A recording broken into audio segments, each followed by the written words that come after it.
तर गेल्या काही दिवसांमध्ये अवकाळी पाऊस जोरदार महाराष्ट्रामध्ये बरसलाय, त्यामुळे अनेक शेतकऱ्यांचं नुकसान झालेलं आहे।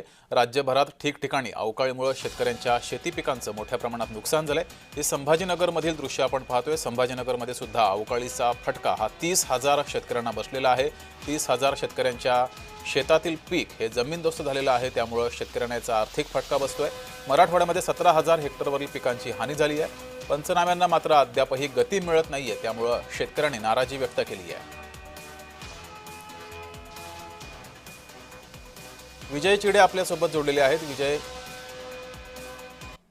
विजय आवाज पोहोचतोय?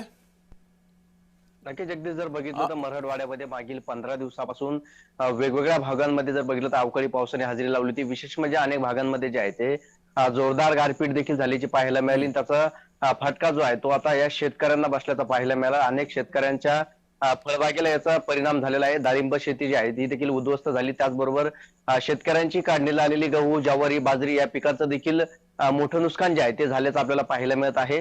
कारण शेतकऱ्याची बाजरी, ज्वारी जी आहे ती काढणीसाठी आली होती, मात्र ऐनवेळी अवकाळी पाऊस आणि वादळी वाऱ्यामुळे संपूर्ण शेतकऱ्यांचं मोठं नुकसान झालेलं आहे। त्याचबरोबर गुरांसाठी लागणारा चारा देखील आता या पावसामध्ये भिजला गेला आणि त्यामुळे ते देखील मात्र मोठं इतकं नुकसान झालंय। नुकसान होऊनही विजय पंचनामे सुरू झाले नाहीत, अशी ही शेतकऱ्यांची ओरड आहे, शेतकऱ्यांचा संताप आहे।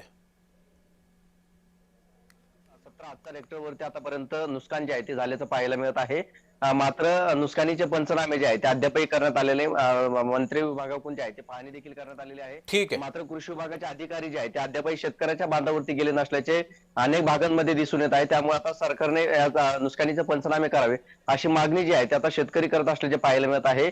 आज जर पाहिलं छत्रपती संभाजीनगरमध्ये रोहे मंत्री भरत गोगोले यांनी देखील नुकसानग्रस्त भागाची पाहणी केली। त्या भागातील शेतकऱ्यांना अनुदान मिळवून देऊ, त्याचबरोबर पंचनामे करण्याचे देखील आश्वासन दिल्याचे पाहायला मिळाले।